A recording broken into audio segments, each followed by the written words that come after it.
Welcome to the Pirate Broadcast, where we interview interesting people doing interesting things, where you can expand your connections, your community. Kindness is cool and smiles are free. And let's get this party started.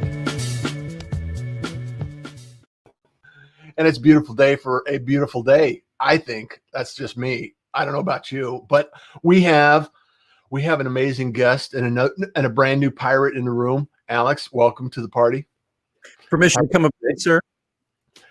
Permission granted. Come aboard, and let's have an amazing opportunity to share some thoughts, maybe some recommendations, strategies. Something valuable that's can inspire a few people and set the tone for the day.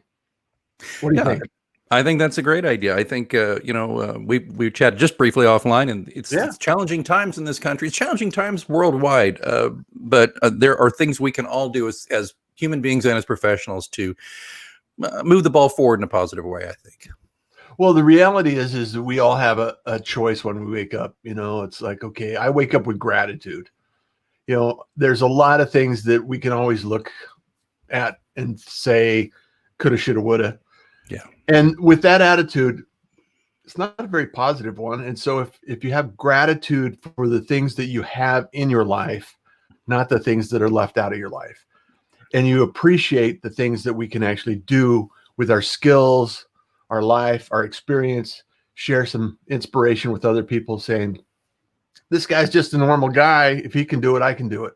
And that's the whole point. I mean, we were talking about podcasting, and that's one skill that has really allowed me to grow and meet new people and make new friends all around the world.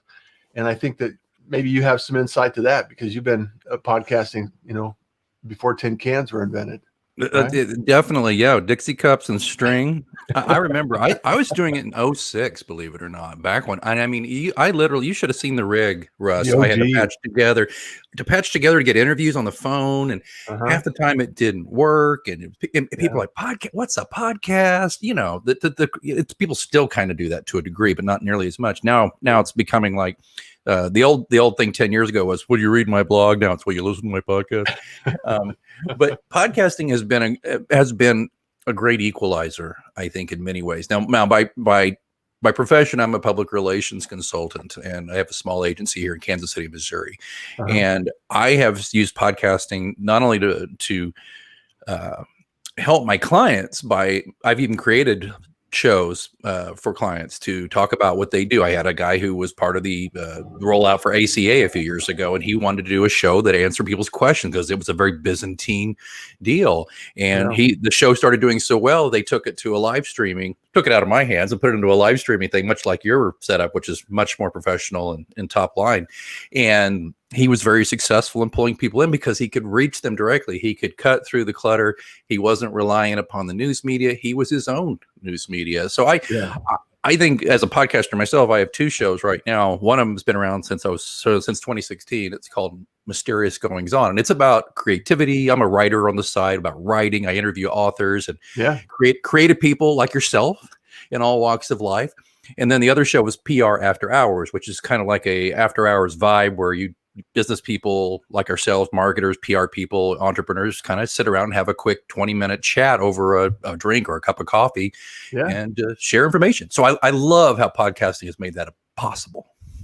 Well, and the beautiful thing about it, especially for a lot of people that are not necessarily, as anxious and have the ability to go out and network like we're doing now, podcasting still allows access to individuals and start conversations with people that you may not necessarily have direct access or the ability to have a conversation with. And it just opens up a lot of doors that you wouldn't normally have. And it's just been an amazing possibility for a lot of people. So, I started teaching podcasting in 2014 and, did podcast movement and, launched a lot of podcasts and I've just enjoyed the community and enjoyed how it's evolved and watched it grow and continue. And I still think we're early in the stages. And one of the things that I started teaching a lot of kids years ago was, hey, you are the media. Yeah. You can pick up a phone and start your own story, and it's about story. And being with PR and a background with PR, you have seen that evolution from, doing a, public relations news release, a PR release or some of those activities and going from one to the other. Kind of explain to people that haven't really seen that evolution the way you have, kind of your experience in the observation perspective. Yeah, now I realize by my appearance I look like I'm only about 25, but I I've been know. doing it's I know it's a curse. I've been doing They check your ID at the liquor store still, I'm sure. well, yeah, actually I just ripped off one of the wanted posters at next door and brought it in. No, but the thing I started my Pirate. career pirate. I started my career in public. I actually started my career in the early 90s. That was the last century, by the way. And I was a journalist briefly. I was a beat journalist for a mid-sized metro weekly or daily, and then I became a general manager and editor of a small town paper, which was one of the greatest jobs I ever had. Sadly, I think those jobs are gone to a larger case. I used to say to myself, I want to retire doing this, but I want to do other things in between. But I think that ship has sailed. Yeah. But so I started that area, and that's where I learned about, from the other side of the desk, how people are trying to get to the media and get things to the media. And of course, as you say, it was the vessel that was sailed in was the press release. And when I was there, we would get them in the mail. I'm talking USPS, the mail, or pretty exciting, we had this machine called a fax machine. Fax machine. Yeah. Then they started rolling in there, right? I want to know who the first person was that buys a fax machine. Yeah, exactly. I mean, it was a hoot to get those, and then retyping everything. Yeah. So I learned that, and then when I got out of journalism after about 3 years, because I had studied public relations in my graduate degree years, and I wanted to get into it. But I was glad I had that experience as a journalist. So when I got into public relations, though, I started to see, the other side of the desk, where how do we get in there? And what I've observed over the past 26, 27 years is you go from that very, that very almost primitive sounding thing of like mailing something or faxing something and hoping something will get in. Then you got into a point where email kicks in, and you can get things like a press release out there. And as the newsroom sadly shrunk because of digital, it was this weird thing where you saw, digital growing, newsrooms shrinking, and the means of reaching the newsrooms getting easier via email. So I started to see a phenomenon where a well-written press release could often not verbatim get published, but big chunks could get published. And it was as a PR person, you're like, that's a win for my client. As a former journalist, I was like, that's not so great because, so I've watched those things change. But that's a long way of saying, to answer your question, Russ, and I am getting there. Put the plank back in. Okay. I'm not going to walk this plank yet, I hope. But it's where you get back to podcasting and everything. So what I tell my clients now, though, is the news media is still greatly important. However, the way technology has grown and the way that people consume information has changed so very much. It's like you said earlier, if you do have a smartphone, you have a newsroom in your pocket. When I talk to groups, I tell everybody, I say, look, you've got your own newspaper. It's called Facebook. You've got your own TV station. It's called YouTube. You've got your radio. I used to say Twitter was the radio station, Russ, but now really, you legit with podcasting have a radio station. Yeah. So to answer your question, I hope that helps. It's just, there's been this great change in my job, and it's getting tougher as I get older. I'll admit, is to keep up with this and make sure that I offer those options to my clients. Well, and the takeaway that I wanted to express to people is this idea and this concept that it used to be permission-based marketing. It used to be, you used to have permission to be published. You used to have to be, have a producer to get on TV. You used to have permission to get past the news desk to get a story in the newspaper.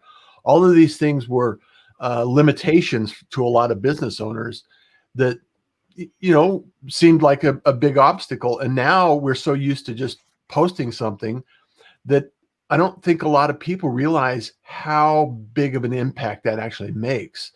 And then what happens though is right now it's mostly our own limitations of creativity to think about how can I be published? Where can I be published? What's the exposure that I really want to put out there? And what's my story? It's like I've been doing this podcast for a little over a year, 330 episodes or so. Wow. And it's showing up and being consistent has a value. Staying intact and having these conversations is important to me, and waking up and sharing people like yourself and highlighting these ideas and these concepts is critical to at least planting the seed of where we can go and what we can do and what is possible. So yeah, and the consistency is there. That's the thing too. Yeah, my new show, PR After Hours, we've done nearly 100 episodes in a year because, and that's part of it right there. I've run into this with clients here and there and people just in general. They love the idea of getting out there and I'm gonna do a podcast. I can't tell you how many friends who said that to me, and out of like 5 or 6 of them, only one of them, and I'm going to drop his name, Jamie Green, host of Trading Force podcast, the best local music podcast I've ever heard. Really great. Right out of Kansas City, Jamie Green. He's the one who stuck it out and he's done it. And do you know what's happened to him, Russ? He's now getting like, do you know Pat Benatar's husband, Neil Giraldo? He interviewed Neil. I mean, he's interviewed so many people, not just locally, but he's getting a national reputation. And then just my own little old self. Yeah. This is what happens when you're consistent like you are. And I assume you're getting some of the same things. Publicists start knocking on your door because you have an audience and they know that you're professional and the way you present this. And you also know how to treat a guest. By the way, folks, the green room here at the Russ Johns Pirate Broadcast is incredible. There's a big bowl of brown M&Ms, just like I specified. I love this man. He's done a great job. But no, you know what, Russ? You know what I've got right here, if you don't mind me? This is a stack of books. Okay, I did not write these. This is a stack of books from people who are going to be on my show. Publicists have sent these to me, and it's funny. I had a publicist tell me, "You don't mind all these authors, do you, that we're sending you?" I'm like, "No," but I said, "I got to ask why. Why are you sending my little show? Because I'm not Joe Rogan. I don't get millions." She said, "Because you treat people right.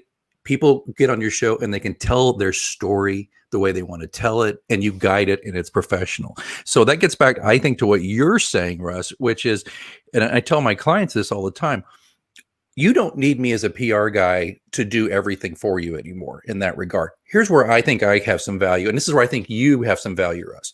You are going to ensure that if somebody works with you, that the production values are there, that the professionalism is there. I'm going to make sure that you tell the right story, create their brand image, and maintain that. It's the same thing I do with crisis communications. A lot of people think, oh, crisis is all about when what hits the fan. It's not actually. That's actually, if you're not ready for a crisis when it hits the fan, you're already in a world of hurt. Yeah. I go in prior to that and help you plan for that. So I think you're totally right about the ways we can use this technology to get our stories out there and meet great people, just like yourself. Well, it's interesting to me to think that a lot of people, here's another podcaster in the house. It's like the community is as well, because community opens up the conversation.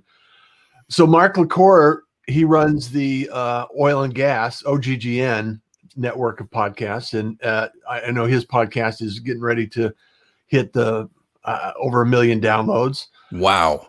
So he's been doing it for a while, talk about consistency, and we're working together, and I'm doing all his live streams, and it's a huge opportunity. And there's a lot of people interested in doing live streaming.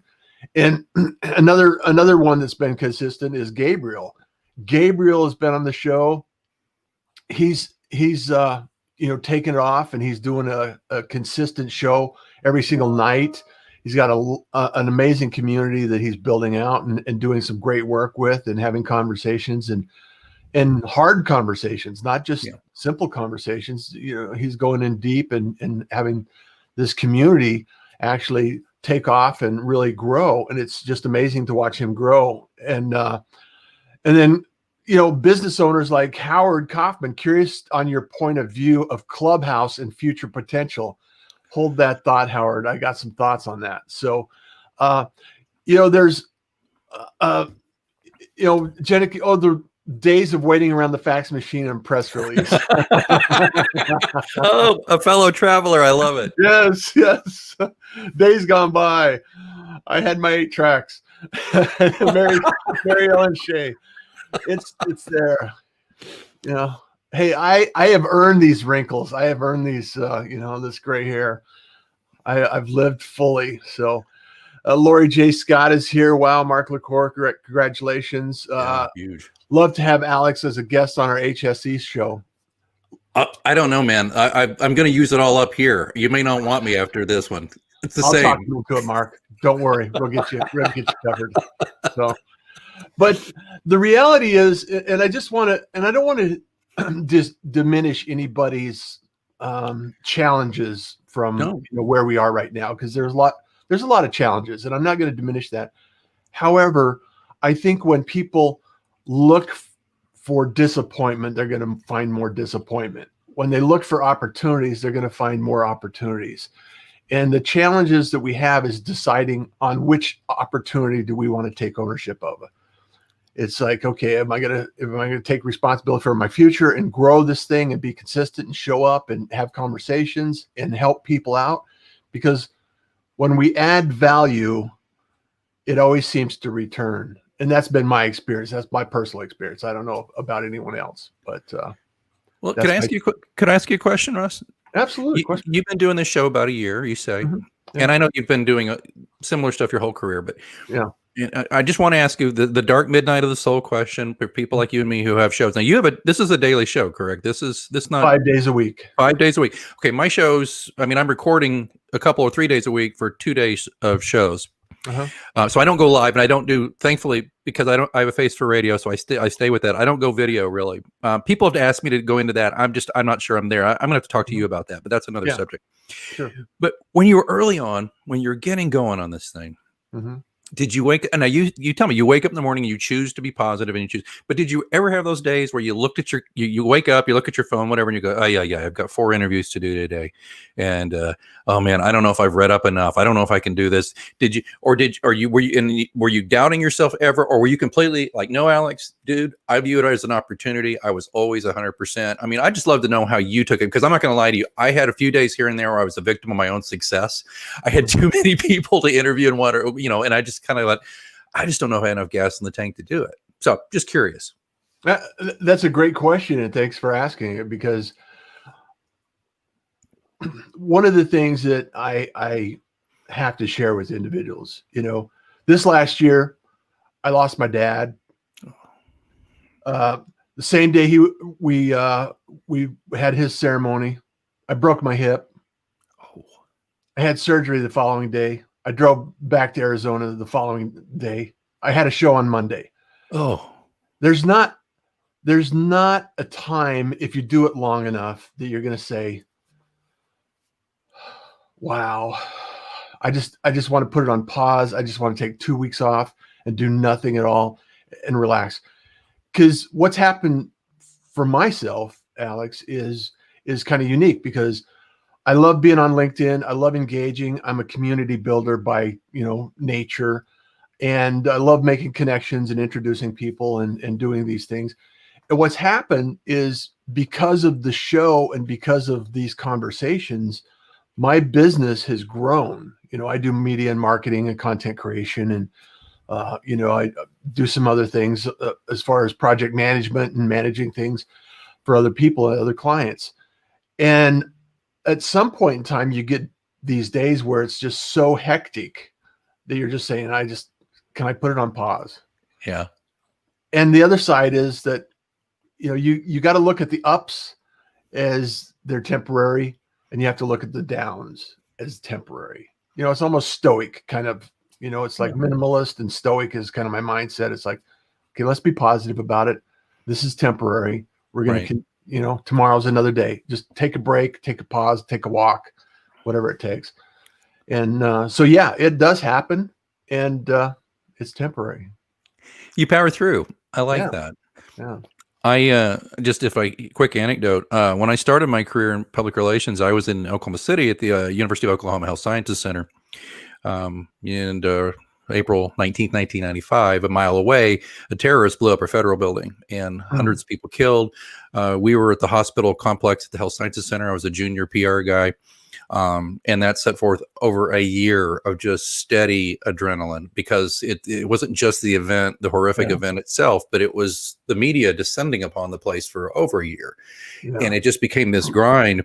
And when I get feeling like, as you intimated, where, you have these bad things happen in your life, and yet you've still got to go on because it's your job and because you make commitments and you do these things. I'm just reminded of a really nice compliment I got from a client once during a crisis situation. I was helping manage the communications for an active crisis. And they just said, everybody else's hair's on fire and you just seem to be getting calmer every moment. I said, well, one, you don't pay me to freak out. That's not what I'm here for.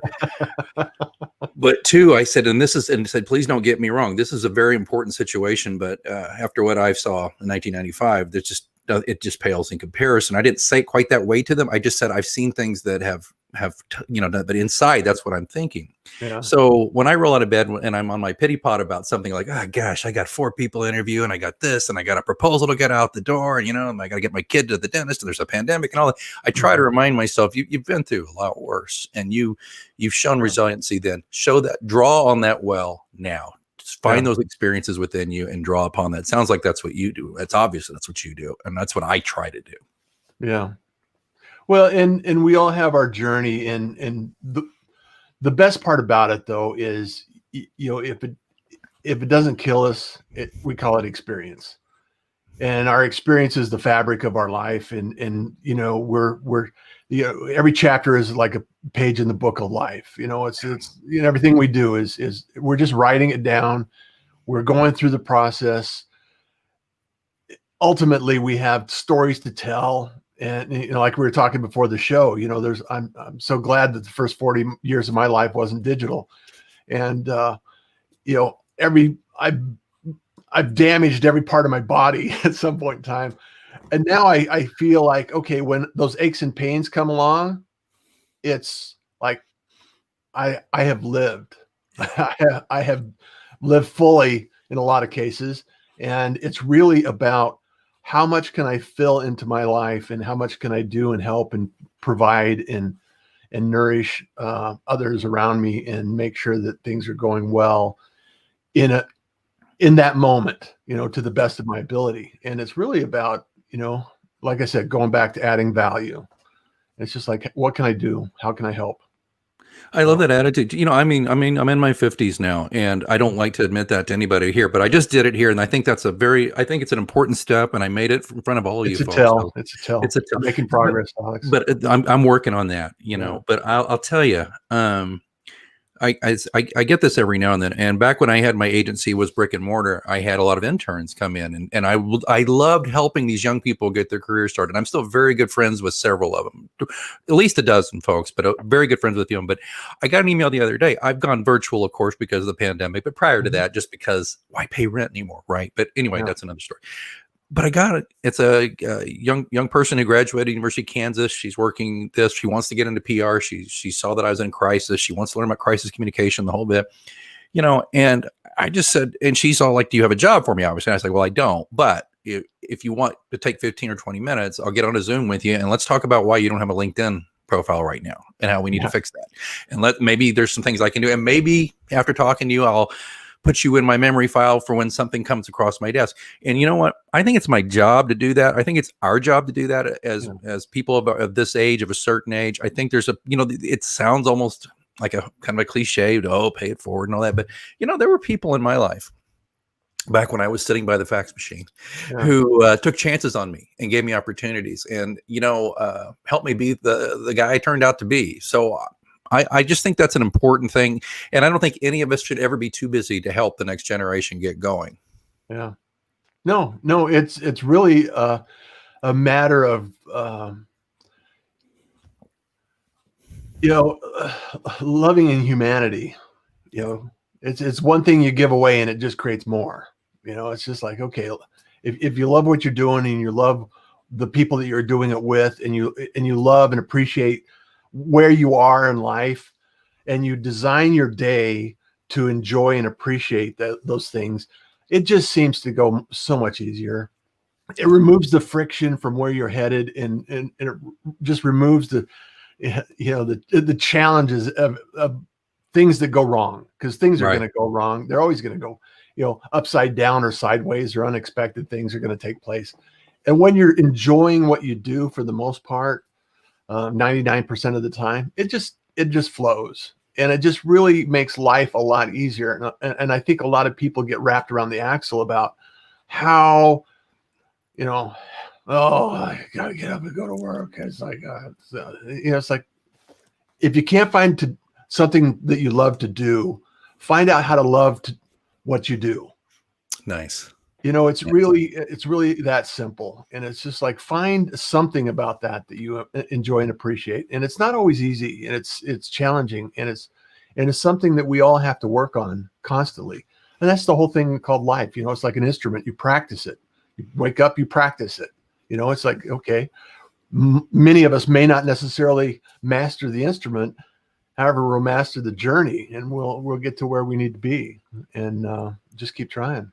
I love that. I like the idea, just trying to evolve as a person. I am thankfully so much different. Speaking of first 40 years of our life, I am thankfully so different than I was even 10 years ago. Now, I have a 12-year-old daughter. She changed my life. And that sounds obviously, but it's true. It's a cliche to a degree, but it is true. I am so much less selfish as a human being. And that was right around the time she was born, was when I decided to get out of the corporate world and start my own thing. Yeah. Which a lot of people are like, are you nuts? You just had to get. I'm like, yeah, but I want to be around. I want to see her. I want to, hang with her. And that's been great. And I'm looking at a point now where I've had the successful agency, but I'm hungry for some new opportunities. And I'm kind of wild with expectation for 2021 about maybe something new. I've talked to another agency. I've talked to another company. They've asked me, are you interested maybe in a thing? And so I'm weighing those things right now. Yeah.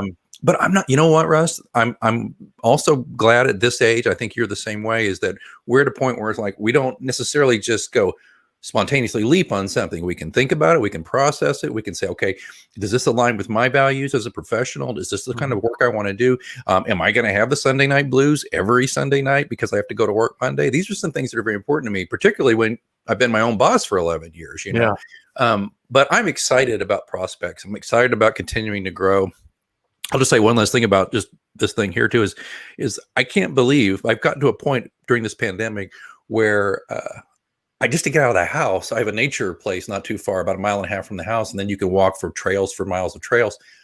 I'm up to like 6-7 miles at a throw just to get out and be in nature and to clear my head. And, 30 years ago, I would have been like, geez, Grandpa, what's that all about? But it's something I live for now. Yeah. Well, and that's a sign that we're evolving. It's like, enjoy and appreciate the small things in life, and it doesn't take much to, you're an author. You write books, you publish, and you go through these stories, and it's an exercise. You're exercising muscles that move the mind and kind of instill these ideas and concepts and share it with other people. That's an amazing talent. That's an amazing thing that you have an opportunity to share. And a lot of people have that talent. Everybody has a gift. Everybody has a message. Everybody has something that they're really good at. There's going to be, an opportunity to share that if you choose to share it. And I just encourage other people to share their gifts, their message, and their talents with the world, because otherwise, it's lost to history. Yeah. And it's just we're living in a very unique time and a very unique place right now. So I just encourage people to share that and stuff. I just want to go back before we wrap up, Alex. Mary Ellen says that she started media relations at Boston Children's Hospital in 2001. And I was on call on 9/11. I was thrown into the fire fast. I learned a lot, not how I would ever imagined. Yes. Yeah. So true. So true. What an experience. Howard says, so many times when you have a chance to mentor, you learn more than you anticipated. So true. That's the thing. You can never teach without learning. Yeah. So just Yeah. plant No, that it's true, seed. Howard, and Maryland. And by the way, the hospital. You'll never shake it. And if you can do what I think I've done, which is use that as not only as professional learning, but as something that as a human being, it was anyway. It's very valuable. I hate to say it as if, oh, I'm glad it happened. That's not what I'm saying. I'm saying though that take that experience, the bad from it, and take the good you can. And Howard, as far as mentorship. Uh-huh. Just a quick. Do I have like a minute just to tell you this quick story? I had an intern, and I got a call, which happens to small agencies. Like there was a merger going to be happening, acquisition really of an exercise and fitness company in this area, and they were going to acquire like 20 locations in this area. And the CEO called and said, or his assistant said, "Look, we're interviewing 3 PR firms today." To see if we can get somebody, because this announcement's got to go out in like 2 days. And I'm like, okay, well, I'm glad we planned on that. They planned everything but the PR. So I said, okay, it's a 2-hour drive. I can be there. I turned around to my intern, Meredith, and I said, you're going with me, right, kid? And she's like, well, I don't know what I do. I was like, you'll be fine. Let's go. Long story short, we get there. We're talking. I do my presentation. CEO says, mm-hmm. And then he looks at her, because, by the way, she looked more like his demographic anyway, to a degree, and asked her questions. Her answers were great, and he found her very engaging on that level, and she complimented the things I said, and I learned some lessons from her about how to sell. By the way, we got the contract, we worked our what's off, and everything went great. So I can definitely learn by helping others. When you shut the door on helping somebody else, you're probably shutting the door on learning something yourself. Yeah. Thank you for sharing that, Alex. And everyone, thank you so much for being here. I know there's a lot of other comments. Kenyatta, Angie, thank you so much for being here. Darlene, Silver Fox Talks, all the pirate community. I love you guys. I love you to join us every day. And if you're not connected to Alex, what's the preferred method that you like and enjoy for people to reach out and connect with you? I think the easiest way is find me on LinkedIn, Alex Greenwood. I'm linkedin.com/agreenwood. I've got a couple of podcast links and stuff like that. But really, if you go to LinkedIn and find me, that's a great way to connect. I'm there every day. And just tell them that you're a pirate and you're connecting with another pirate. So that's right, mateys. And he didn't even have to walk the plank today. So Alex, thank you so much. It's always a pleasure to connect with interesting people doing interesting things. And if you're not connected with me on YouTube, smash that like button, subscribe. Let's build that up this year in 2021. Let's see if we can get some more activity over that way. And also, kindness is cool. Smiles are free. And you enjoy the day. Don't go away. Thank you for joining the Pirate Broadcast. If you found this content valuable, please like, comment, and share it across your social media channels. I would love the opportunity to help others grow in their business. The Pirate Syndicate is a platform where you show up, we produce the show. It's that easy. If you want to be seen, be heard, and be talked about, join the Pirate Syndicate today.